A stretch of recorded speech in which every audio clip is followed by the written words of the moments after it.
De un tiempo a esta parte se está hablando de distintos tipos de nuevas energías para descarbonizar la economía. Hasta ahora las renovables han sido las protagonistas de la transformación energética, pero están saliendo al mercado nuevos nombres, nuevas energías, con las que también apostar para lograr los objetivos de descarbonización.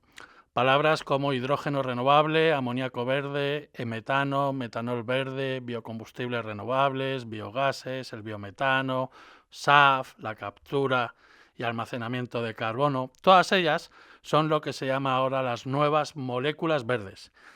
Y poco a poco van ganando terreno en el mix energético del país. Aún estamos lejos de ver grandes cifras, pero está previsto que en España vayan ganando protagonismo, sobre todo en aquellos usos donde es muy complejo que llegue el electrón, la electricidad. La descarbonización del mix eléctrico es prácticamente un hecho, pero la industria y el transporte, sobre todo la aviación y el marítimo, al igual que el transporte pesado, necesitan de estas nuevas moléculas verdes. De todo ello vamos a hablar en este episodio de ON, el videopodcast del Periódico de la Energía. Bienvenidos. Aquí comienza ON, el videopodcast del Periódico de la Energía, con Ramón Roca. Muy buenas a todos y bienvenidos de nuevo a ON, el videopodcast del Periódico de la Energía. Como les decía, este episodio lo vamos a dedicar al sector de las nuevas moléculas verdes, porque creemos en el Periódico de la Energía que es una oportunidad para el país, para España. Para ello vamos a contar con la presencia de un invitado de excepción, como es el director general de 3K Ingeniería, la principal compañía que mejor conoce el desarrollo de estas nuevas tecnologías. Pero antes de dar paso al invitado, vamos a repasar la actualidad de la mano de Sandra Costa. Compañera, muy buenas. Muy buenas, Ramón. Pues vamos ya con los titulares. El nuevo PNIEC 2030. El Gobierno dispara los objetivos de renovables e hidrógeno para descarbonizar España. Por fin tenemos nuevo PNIEC de manera definitiva, Ramón, y el Gobierno de España ha presentado la actualización ya definitiva del 2023-2030, que establece metas aún más ambiciosas en cuanto a la penetración de energías renovables y la reducción de emisiones de gases de efecto invernadero, conocidos como GEI. La cuota renovable se eleva hasta el 81% para 2030 y la potencia total instalada en el sector eléctrico será de 214 gigavatios. En cuanto al objetivo de reducción de emisiones, este será del 32% respecto a los niveles de 1990 y se prevé alcanzar una independencia energética del 50% para esa fecha. El plan energético con el que se despide Rivera hará crecer la economía española un 3,2% a 2030. Las inversiones se disparan hasta nada más y nada menos que los 308.000 millones de euros, cuanto antes estaban previstos en 241.000 millones. De esos 308.000 millones de euros de inversión, el 37% irá dedicado a energías renovables, 114.000 millones, donde también estarán incluidos almacenamiento, hidrógeno renovable y biogás, mientras que el 28% irá destinado a la electrificación de la economía, 86.240 millones. En cuanto al empleo se refiere, el PNIEC 2030 prevé aumentar entre 363.000 y 560.000 empleos entre 2025 y 2030. Boom eléctrico a 2030. El Gobierno prevé un incremento de la demanda de 110 teravatios hora en los próximos 6 años. Seguimos con grandes cifras en la actualización del PNIEC. Para 2030, como bien has dicho, se prevé alcanzar una demanda eléctrica de casi 355 teravatios hora.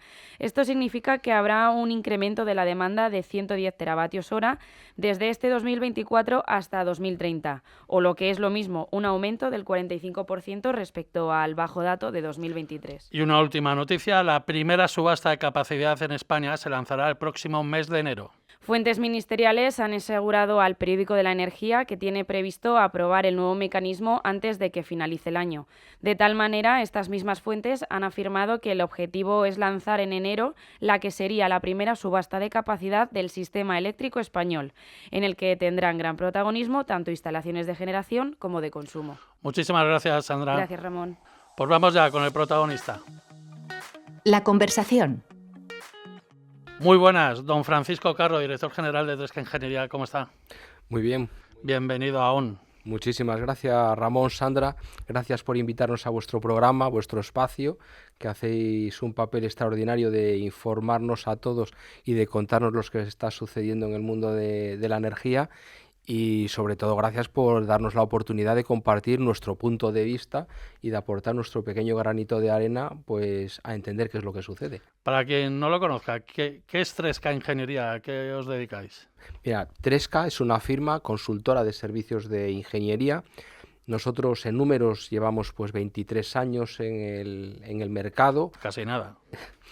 Nosotros llevamos 23 años en el mercado, somos más de 120 profesionales aquí en España y trabajamos en dos sectores muy concretos, que son el mundo de la industria y el mundo de la energía. En el mundo de la industria trabajamos principalmente en aquellas industrias complejas, la química, la farmacéutica, la siderurgia, la minería, el cemento, el cristal, todos aquellos procesos que son fíjate, muy dependientes de la energía, todos ellos.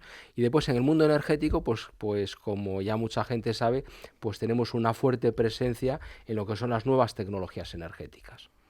¿Estamos viviendo un boom de lo que se llaman las moléculas verdes? ¿Qué es esto de las nuevas moléculas verdes? ¿Qué nos puedes contar? Bueno, lo que estamos es viviendo pues una transición energética, como bien se dice y como bien decís en los medios, en los cuales lo que tenemos es una transición a las nuevas tecnologías energéticas. Entonces, esta es una revolución, igual que ha habido otras antes, pues con el carbón, con la energía eléctrica, pues con el petróleo, pues ahora estamos justo al inicio de la entrada a la época de las nuevas tecnologías energéticas. Entonces, en las nuevas tecnologías energéticas, pues lo que tenemos es de salida pues el mundo de los hidrocarburos y de entrada pues tenemos el mundo del hidrógeno, y el mundo del hidrógeno despliega un montón de posibilidades de fabricar nuevas cosas con ese hidrógeno y con el CO2, que después te puedo contar nuestra visión sobre el CO2, con lo que se puede fabricar pues lo que llamamos nosotros hidrocarburos verdes, ¿no? Se puede fabricar pues metanol verde, se puede fabricar amoníaco, que no es un hidrocarburo, pero también es un vector energético, amoníaco verde. Se pueden fabricar pues muchos elementos con esos ladrillos verdes que antes lo hacíamos con ladrillos grises. Vamos a hablar del hidrógeno, porque no sé si fue con la crisis, no sé por qué, pero de repente se empezó a hablar del hidrógeno, algo que lleva en nuestras vidas, como se dice vulgarmente, toda la vida, ¿no? Entonces, choca que de repente se haya empezado a hablar del hidrógeno y como una gran solución a todos los problemas de descarbonización que estamos teniendo, ¿no?, en nuestras vidas. Entonces, ¿qué ha pasado? ¿Por qué se ha dado este boom? Todo el mundo quiere hacer hidrógeno. Que España es un buen sitio para hacerlo, pero luego parece que cuesta, ¿no?, aterrizar los proyectos, porque no se están viendo que salgan a la luz muchos de ellos, ¿no?, que al final se desarrollen. Bueno, aquí lo que sucede es que se mezcla el mundo de los tiempos del desarrollo tecnológico y del desarrollo industrial con los tiempos de las ambiciones de la economía. ¿De acuerdo? En las cumbres del clima y en las cumbres políticas lo que se ha impulsado es una descarbonización. El hidrógeno es un elemento fantástico para la descarbonización porque no produce CO2 en su combustión y no se necesita del petróleo para su producción. Y lo que se está es desarrollando una economía alrededor de eso. ¿Qué sucede? Que los tiempos pues no son los que le gustaría pues a muchos actores del sistema. Una revolución de este tipo lleva décadas, ¿vale? No lleva años. Entonces, ¿qué ha sucedido? Pues que venimos de una época en la que la fotovoltaica y la eólica pues ha generado pues un gran enriquecimiento pues de un sector de la economía, ¿no? Porque ha movilizado muchos recursos económicos y ha generado pues muchas nuevas compañías que les ha ido muy bien, y entonces lo que ha habido es una expectativa de replicación, ¿no?, de decir, oye, ahora aquí aparece la oportunidad del hidrógeno, una nueva oportunidad en la que vuelve a haber la oportunidad de la construcción de nuevas compañías, nuevas oportunidades, nuevos empresarios, nuevos proyectos, y lo que hay es una expectativa muy importante de consecución de beneficios económicos. ¿Qué sucede? Que esa expectativa es alimentada pues, por una serie de cosas, ¿no? La guerra de Ucrania, los precios del gas, ¿no? Los precios del gas estuvieron mucho tiempo por encima de los 100 euros megavatio hora, con lo cual todo eso va alimentando las expectativas. ¿De acuerdo? Y entonces pues se van alimentando las expectativas, se van alimentando unas expectativas que no es que sean falsas, es que lo que no son es realistas temporalmente hablando, ¿de acuerdo? Porque nosotros pensamos que el hidrógeno y la revolución de las nuevas tecnologías energéticas viene para quedarse y es lo que va a alimentar la energía de los próximos 100 años, de la sociedad de los próximos 100 años, pero esto no va a suceder en 2 años. ¿No? Esto sucederá pues en 10 años, en 20 años, y el desarrollo será un desarrollo tendido, porque es un cambio total de todo y las cosas no suceden pues en 2 años. Lo que sí ha sucedido es que se han generado unas expectativas de que eso iba a suceder en un tiempo muy corto, ¿vale? Entonces, por un lado está el desarrollo normal y tecnológico de una tecnología y de una economía, y por otro lado está el desarrollo de unas expectativas. Y entonces, pues han aparecido unas expectativas financieras, económicas, inversionistas, pues poco realistas desde el punto de vista temporal, ¿no? Y por eso ahora lo que pasa pues es que vosotros lo veréis, pues hay muchas corrientes de pensamiento que dicen, oye, esto no es lo que se pensaba. No, esto sí es lo que se pensaba. Lo que no es desde el punto de vista de tiempos. Esto no va a suceder en 2 años ni va a suceder en 5. Esto requiere unos tiempos de maduración largos, ¿no? Pero al igual que ha sucedido en otras tecnologías, pues al final pues esto describe una curva muy clara, ¿no?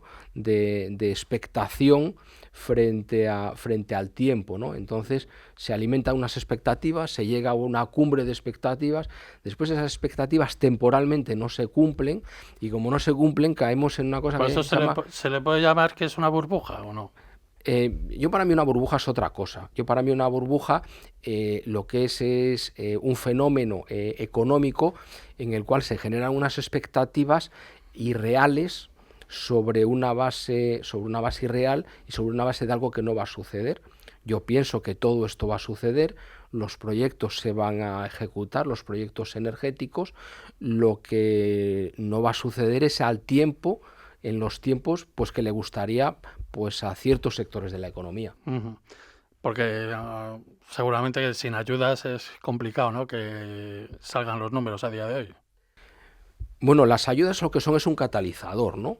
Lo que hacen es que algo suceda o más deprisa o más despacio. A ver, lo digo también porque algunos de los proyectos que se han caído han sido porque les han dicho que no pueden recibir más ayudas o que no van a poder recibir todas las ayudas que desean. Claro. Las ayudas lo que hacen es que las cosas sucedan más deprisa, ¿no? Esa es la realidad. ¿Qué sucede ahora? Pues lo que sucede es que tenemos el gas a 30 euros megavatio hora, ¿no? Aproximadamente. Entonces, tú competir con una molécula contra otra que está tan barata, pues es complicado montar un plan de negocio que los números salgan. Claro. Cuando el gas estaba a 100 euros megavatio hora, pues era más sencillo. Entonces, ¿qué pasa? Que el precio del gas lo que es un ralentizador del desarrollo de las nuevas tecnologías energéticas. Uh-huh. Ha hablado usted de que una de las patas principales de su negocio es la industria. Nos ha hablado de las distintas industrias con las que trabajan. ¿Cómo ve usted a la industria española en su proceso de descarbonización? ¿Está haciendo bien su trabajo? ¿Le queda mucho por hacer? ¿Qué nos puede contar? Sí. Tresca es principalmente industrial. Nosotros llevamos pues 23 años, como comentábamos al principio, prestando servicios al mundo de la industria, desarrollando industrias nuevas y ayudando pues a reconvertir industrias existentes. El mundo de la industria, a diferencia del mundo de la energía, pues es un mundo poco comunicativo, es un mundo callado, es un mundo en el que los problemas se viven en silencio, pero es un mundo con una gran dependencia de la energía, y la energía es la que hace que en muchos casos las industrias pues pasen de ser rentables a no ser rentables. La industria vive la energía con una gran preocupación. Ahora vivimos una situación en la que tenemos unos precios moderados de la electricidad y tenemos unos bajos precios del gas, con lo cual hay una tranquilidad. Pero ahora hay una gran preocupación por dos cosas. Una, porque la industria tiene claro que se tiene que descarbonizar, y sobre todo la industria tiene claro que tiene que ser lo más eficiente energéticamente posible. Con lo cual todas las industrias, sobre todo las energético-intensivas, están llevando a cabo muchos proyectos de muchos ámbitos, pues tanto para reducir el consumo energético como para descarbonizarse, que son dos cuestiones totalmente diferentes. Uh-huh. Pero están ya trabajando con este tipo de nuevas moléculas, de nuevas energías. Les están preguntando a ustedes como especialistas en ello qué es lo mejor, digamos, para mi fábrica, para mi industria, de cara a descarbonizarme, ¿no? Porque entiendo que unos productos le ayudarán a unas cosas, a otras. Que creo que la diversidad digamos, de productos es interesante, ¿no? Entonces, cada uno tendrá su propia medicina, digamos. Eso lo has clavado. El mundo industrial es muy grande, cada industria es totalmente diferente, y no es lo mismo pues industrias que son electrointensivas que industrias que son totalmente termointensivas. Las industrias ahora mismo, ¿en qué están trabajando? Están avanzando en una electrificación de sus procesos, porque saben que la electrificación es un camino para la descarbonización razonablemente sencillo. No sé si a lo largo será barato. Están trabajando en almacenamiento energético, ¿vale? Que si quieres después podemos comentar en detalle. Están trabajando en almacenamiento energético, y después los que son termointensivos, que saben que tienen una gran dependencia del metano, del gas natural, pues lo que están es trabajando en ver pues qué otras cosas pueden consumir, y ahí se abren varios caminos. Se abre el mundo del biogás, que a nosotros sí nos preguntan, ¿vale? Y se abre el camino pues del hidrógeno. Entonces ya hay una preocupación, y ya hay muchas industrias que están dando pasos a, bueno, esto no será para el año que viene, pero yo tengo que caminar hacia ahí. Claro. Quería saber si a ustedes les están llegando industrias de fuera, empresas de fuera que quieren aterrizar en España al calor de esos precios baratos, digamos, de la electricidad, o incluso bueno, digamos, de la energía, y que quieren desarrollar en España, gracias a esa energía barata, pues estas nuevas moléculas verdes. ¿Hay demanda, digamos, industrial que quiere venir a España a producir todo esto para que España se convierta, no digamos en un hub, pero sí en un buen productor de todas estas moléculas verdes de aquí al futuro en Europa?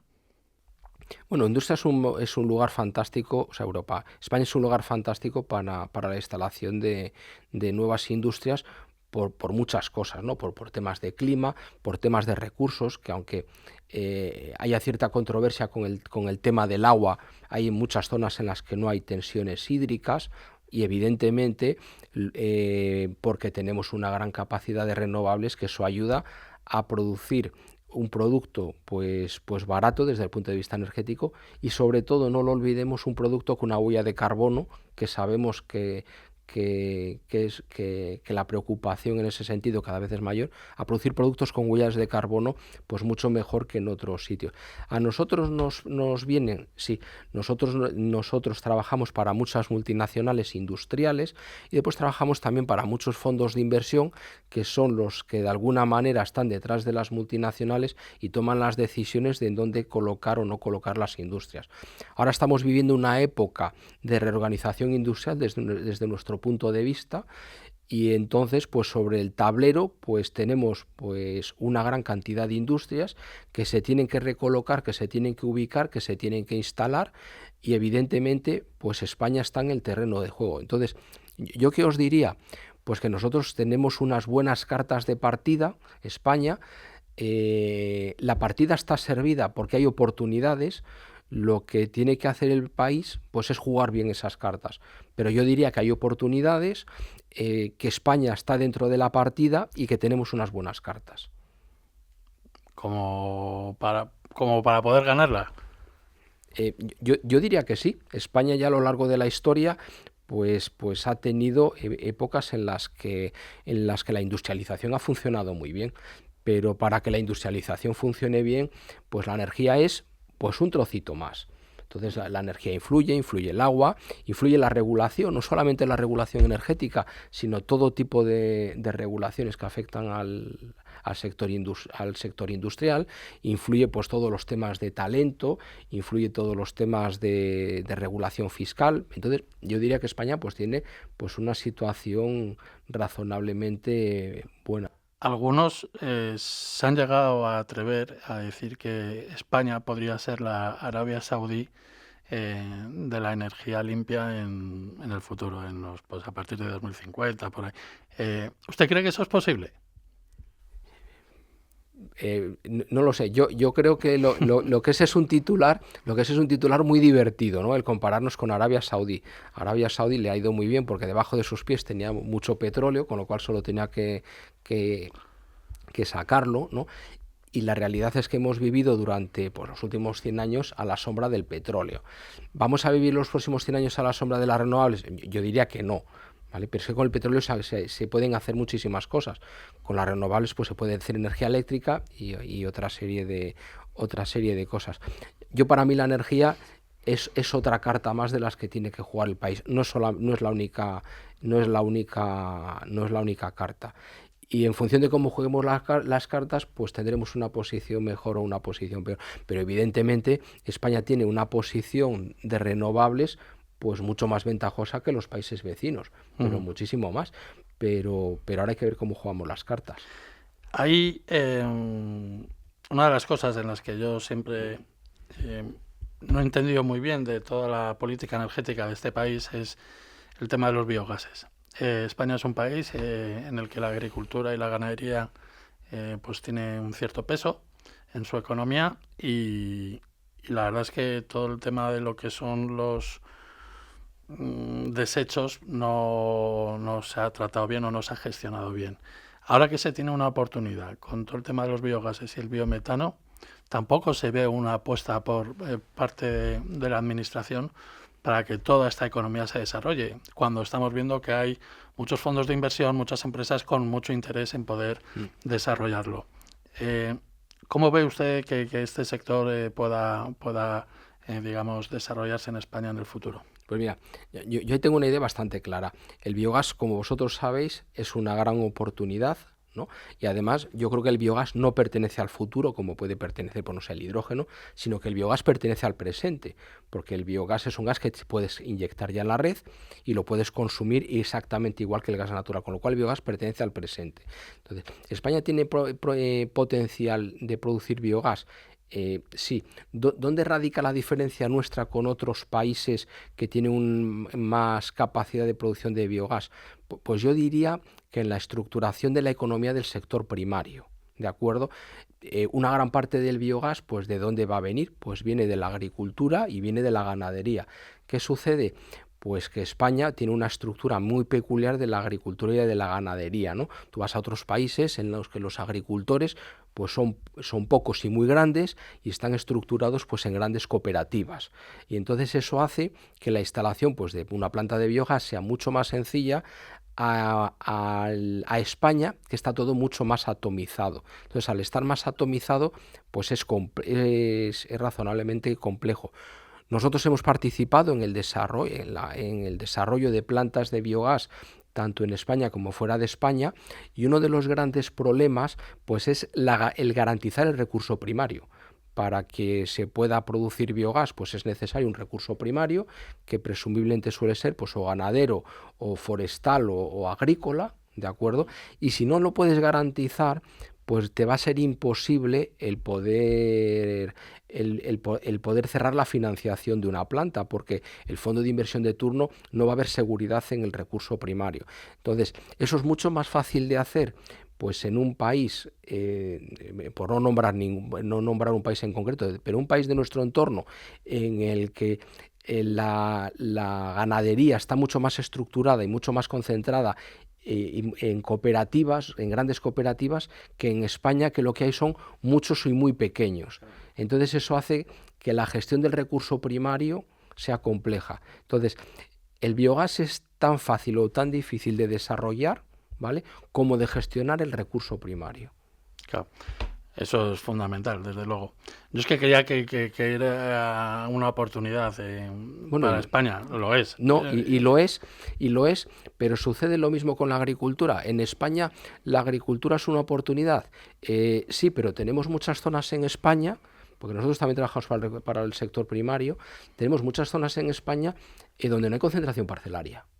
Entonces, ¿qué pasa? Que eso, visto desde aquí, desde un locutorio en el centro de Madrid, la concentración parcelaria pues es algo que pilla lejos, pero la concentración parcelaria es algo muy importante, porque si el sector primario no es rentable, eso va a afectar energéticamente tanto a la producción de alimentos como a la producción de biogás. Entonces, tenemos muchas zonas en España que no tenemos concentración parcelaria, punto número 1. Tenemos muchas zonas en España donde no hay modernización de regadíos, ¿vale? Nosotros tenemos un área de hidráulica en la que hacemos ingeniería ingeniería hidráulica y hacemos cuestiones de regadíos, ¿vale? Y tenemos muchas zonas en España donde ni hay concentración parcelaria ni hay modernización de regadíos. Entonces, ¿eso a dónde nos lleva? Nos lleva a un sector primario pobre.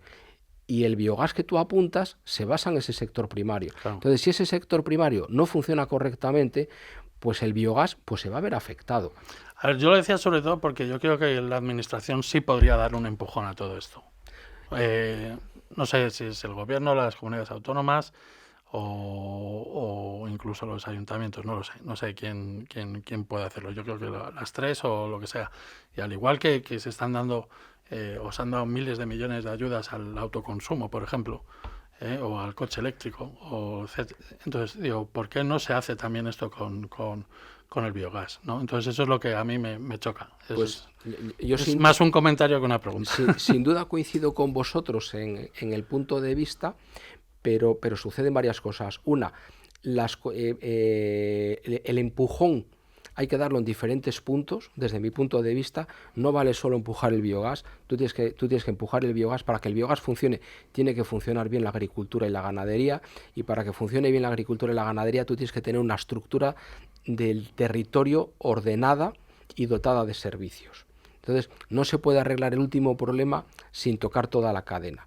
Y entonces, para tocar toda la cadena, pues nos encontramos con nuestra estructura administrativa y política, que las atribuciones para tocar esa cadena están repartidas pues en diferentes estamentos. Entonces tienes el mundo energético, pues que pertenece al gobierno de la nación, pero las competencias, pues desde el punto de vista agrícola, pues una gran parte están en las comunidades autónomas, y después en las competencias del agua, pues están en el gobierno de la nación, pero están distribuidas en organismos de cuenca, con lo cual pues son muchos a poner de acuerdo. Pero si queremos que eso funcione, hay que tocar todo. Vamos a hablar ahora un poco sobre el amoníaco, porque escribimos mucho de ello, o bueno, de vez en cuando estudios internacionales también, de por dónde pueden ir los tiros, y se dice que es realmente el vector energético que en el que se va a basar buena parte de la descarbonización. Cuéntanos un poco cómo se forma este amoníaco, porque creo que es a partir del hidrógeno. Entonces, a ver si nos puedes contar un poco cómo es ese proceso y, digamos, y cómo está España preparada de cara al futuro con el amoníaco verde. Vale, por hacer el relato corto, porque el amoníaco da para mucho tiempo. Nosotros en el amoníaco creemos, de hecho presidimos la Asociación Española del Amoníaco, como vosotros sabéis, y el amoníaco tiene una gran ventaja, ¿de acuerdo? Y es que en un metro cúbico de amoníaco entran muchos más kilos de hidrógeno que en un metro cúbico de hidrógeno líquido, ¿vale? Lo cual hacen falta ciertos conocimientos de química para acabar de entender por qué hay más hidrógeno en el amoníaco que en el mismo hidrógeno.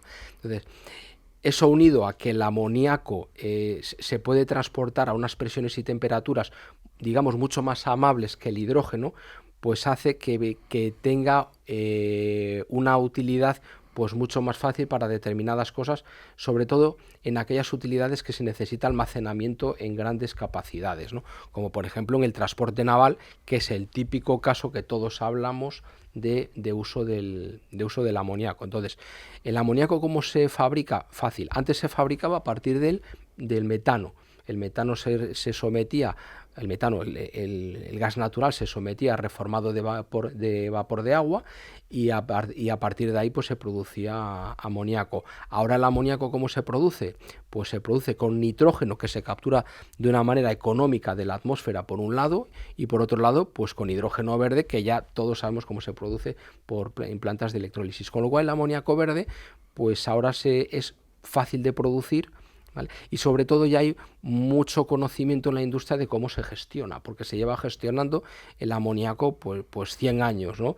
Desde que claro. Pero ¿cuáles son los principales usos? ¿Dónde se puede utilizar eso? Porque, por ejemplo, hemos visto que hay proyectos de compañías como Cepsa que quieren exportar el amoníaco y llevarlo a otros puertos europeos, desde los puertos de Andalucía, de Algeciras y de Huelva. Hay otros que, como Fertiberia, pues que prefieren producirlo aquí para consumo propio.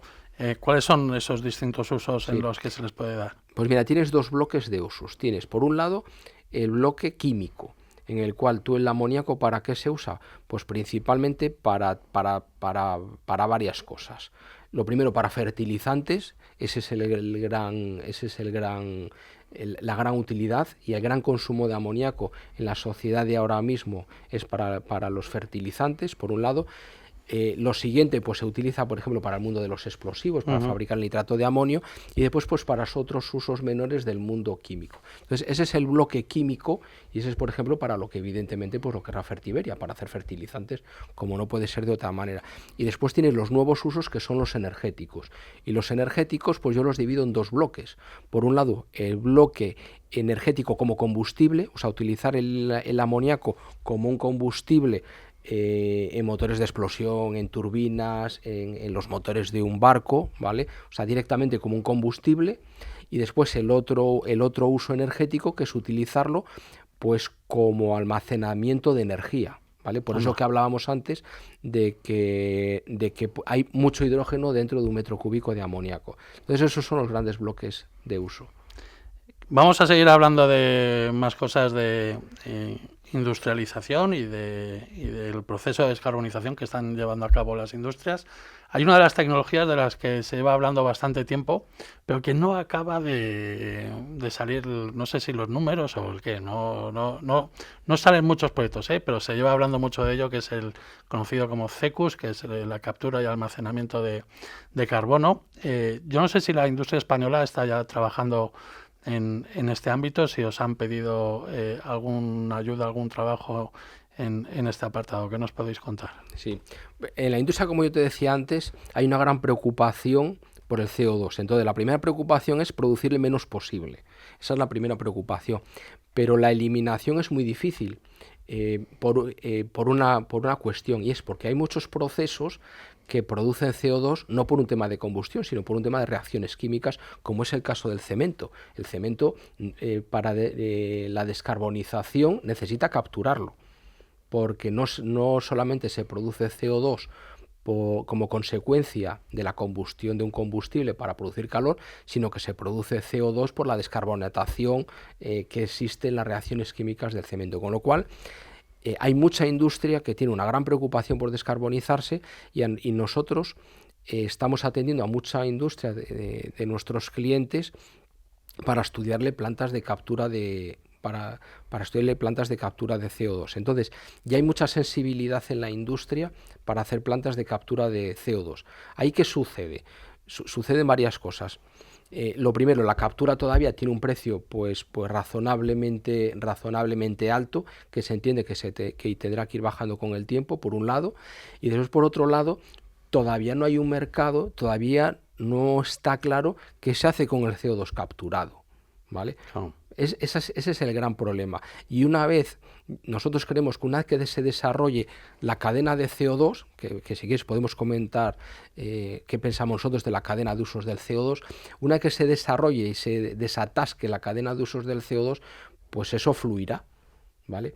Pero mientras no esté resuelto qué se hace con el CO2 que tú capturas, pues lo que haces es el problema que tenías antes, ahora lo tienes embotellado.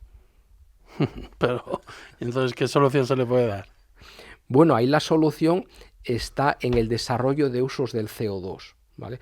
Nosotros tenemos una visión muy clara acerca del mundo del CO2. Nosotros no creemos que el CO2 sea perjudicial, lo que es perjudicial es el mal uso y la mala gestión, ¿vale? Entonces el CO2 en los últimos años se le ha dado un tratamiento mediático como si fuese un veneno, un tóxico, nada más lejos de la realidad. El CO2 es un elemento con el que tenemos que convivir, ¿vale? Y lo que es malo es gestionarlo mal, ¿vale? Lo que es malo es tirarlo por una chimenea sin más, pero el CO2 en sí mismo tiene valor, ¿vale? Porque el CO2 con el hidrógeno pues nos sirve para producir eso que llamábamos los hidrocarburos verdes, como por ejemplo el metanol. El metanol al final lo que es el metanol verde se produce con una reacción química de CO2 pues más hidrógeno renovable. Entonces, con ese CO2 se van a poder hacer muchas cosas, se va a poder hacer metanol, se va a poder hacer SAF, se va a poder hacer olefinas, se van a poder hacer parafinas y se va a poder llegar a hacer hasta plásticos. O sea, todo lo que estamos haciendo ahora con el petróleo, que son hidrocarburos, ¿vale? Pues se va a poder hacer con hidrógeno y con CO2. Entonces, si el hidrógeno parece que ya lo tenemos resuelto, cómo producirlo y gestionarlo, pues ahora nos falta la otra pata de cómo gestionar el CO2. Pero el CO2 creemos que va a tener un gran valor en la economía porque lo que va a ser es una materia prima pues para fabricar cosas. Entonces, cuando se termine de desatascar toda esa cadena, todo ese flujo económico alrededor del CO2, pues entonces estará resuelto. Pero claro, ahora nosotros capturamos en una industria el CO2 y ¿qué hacemos con él? No. ¿Qué hacemos con él? ¿Lo enterramos? Bueno, pues lo podemos meter debajo de la alfombra, lo metemos en el almacenamiento geológico, pero es una solución muy temporal, ¿vale? La solución definitiva es eso, tratarlo como una materia prima y utilizarlo para algo que genere valor en la economía. Desde luego, la verdad es que suena todo muy bien, pero no sé si por H o por B, pero la verdad es que de momento todavía no, efectivamente no se le está dando el uso que merece. Bueno, la naturaleza lo hace bien. La naturaleza ya tiene un ciclo de CO2 en el cual captura el CO2 de la atmósfera, se acaba produciendo pues plantas, se produce madera, ¿no? Y la naturaleza ya tiene equilibrado su ciclo de CO2. Lo que yo pienso pues es que lo que no tenemos es el ser humano y nuestra economía pues tenemos resuelto el ciclo del CO2 y no lo tenemos cerrado, y eso es lo que nos falta. Hace poco dimos una información sobre uno de vuestros proyectos estrella, que es el de la Robla Green. Sí. Que yo cuando lo conocí me quedé fascinado porque me acuerdo que te lo comenté, porque me parecía que es único. No sé si en Europa o en el mundo o algo así, porque me parecía que era perfecto. O sea, era el aprovechamiento máximo a todos los recursos y todo con una economía totalmente verde. Cuéntanos un poco cómo se va a desarrollar este proyecto, porque está a punto de comenzar ya la construcción. Yo no sé si nos puedes avanzar algo sobre ello. Bueno, ese es un proyecto construido sobre una realidad que es una planta de biomasa que tiene ganada una subasta retributiva, y entonces esa planta de biomasa que en una operación convencional pues vertería en la atmósfera ese CO2 como consecuencia de la combustión de la biomasa, pues lo que se hace es recuperar ese CO2 y junto con una planta de hidrógeno verde pues producir metanol. Es así de sencillo. ¿Qué lo hace único? Bueno, lo que lo hace único pues es que está muy integrado en un ciclo agrícola a partir de la paja, y que ha sido el primero de su especie, pero nosotros creemos que como ese proyecto pues habrá muchos más. Uh-huh. Vamos a hablar de otra cosa que has comentado, que ha sido el tema del almacenamiento, que la industria está apostando por el almacenamiento energético. ¿Cómo? Porque no sé cómo que quieren poner baterías en sus industrias, en sus fábricas. Bueno, las baterías quizá no es lo más importante. La industria tiene que consumir menos energía y descarbonizarse. Entonces, para consumir menos energía y descarbonizarse, pues están acometiendo varios proyectos, ¿no? Y sobre todo, unos muy importantes es la recuperación de calor. Las industrias termointensivas necesitan calor para sus procesos e históricamente han sido térmicamente muy ineficientes y tiraban muchísimo calor sobrante de procesos. Nosotros ahora lo que tenemos son muchísimos proyectos en la industria química, en la industria farmacéutica, en las industrias de proceso, en la cual todos esos procesos que son muy termointensivos, que son muy exotérmicos, ese calor que antes se tiraba, pues ahora se aprovecha. ¿Qué sucede? Que como a veces no se puede aprovechar en el mismo momento que se produce, pues es necesario almacenarlo. Entonces hay mucho proyecto de almacenamiento, por ejemplo, de calor, ¿vale? Entonces, en diferentes tecnologías, depende mucho de la temperatura, pues lo que se hace es almacenar calor para utilizarlo en otro proceso. ¿De qué otras maneras se almacena energía? Pues nosotros también tenemos varios proyectos de almacenamiento, por ejemplo, de aire comprimido. El aire comprimido, aunque no se sepa, es un gran gasto dentro de muchísimas industrias. Entonces, ¿qué se hace? Pues se produce en los momentos en los que es muy económico producirlo y se almacena en grandes volúmenes para ser utilizado, ¿no? Entonces, pues tenemos almacenamiento energético, tenemos a diferentes temperaturas, tenemos almacenamiento mecánico en forma de aire comprimido y después, evidentemente, pues sí que hay proyectos de almacenamiento eléctrico pues en forma de baterías, pero no son ahora mismo en la industria los más relevantes. Uh-huh. No sé si Sandra a lo mejor sí, yo quería preguntarte sobre el tema que has mencionado del metanol verde. Tengo conocido de que hay una empresa muy famosa que todos conocemos que se dedica al tema del plástico, que es Lego. Dentro de sus piezas está aplicando este tipo de metanol verde para tratar de descarbonizarse. ¿Crees que eso es posible que se extienda a otro tipo de industrias o del plástico, dentro de lo que es la Robla Green, vengan otras empresas y digan, oye, estoy interesado en usar este producto que vosotros tenéis para descarbonizarme en determinados sentidos? Sin duda, mira, al metanol le pasa exactamente que lo mismo que he explicado con el amoníaco. Se puede utilizar o como combustible, ¿vale? En un motor de explosión, en una turbina, todavía no está disponible, pero en el futuro sí, o como elemento químico, que es en lo que se utiliza ahora mismo. Entonces, dentro de los usos químicos que tiene el metanol, pues por un lado tenemos por los usos, por ejemplo, para fabricar polímeros, como sucede en el tema del plástico, y después tenemos otros muchos usos como disolvente, ¿vale? Entonces, nosotros trabajamos muchísimo para la industria química y ya hay mucha preocupación de empezar a consumir, en vez de metanol gris, metanol verde, ¿vale? ¿A qué velocidad se va a ir migrando del metanol gris al metanol verde? Que yo creo que es por donde iba tu pregunta. Pues mira, depende de la industria y depende de lo que le quepa. ¿Por qué? Porque ahora mismo el metanol verde, el que hay, es más caro que el metanol gris, con lo cual no todas las estructuras de coste de todas las industrias les cabe el cambiar de un metanol a otro, ¿de acuerdo? Pero sin duda el camino va hacia ahí. Por ejemplo, la industria farmacéutica, que utiliza una gran cantidad de metanol en procesos unitarios de separación, en procesos de dilución, pues a ellos que a muchos procesos sí que les cabe el pagar un poquito más por el metanol, evidentemente, pues ya están estudiando el cambio al metanol verde. Y en el mundo del plástico, pues por ejemplo, alguien como Lego, ¿no?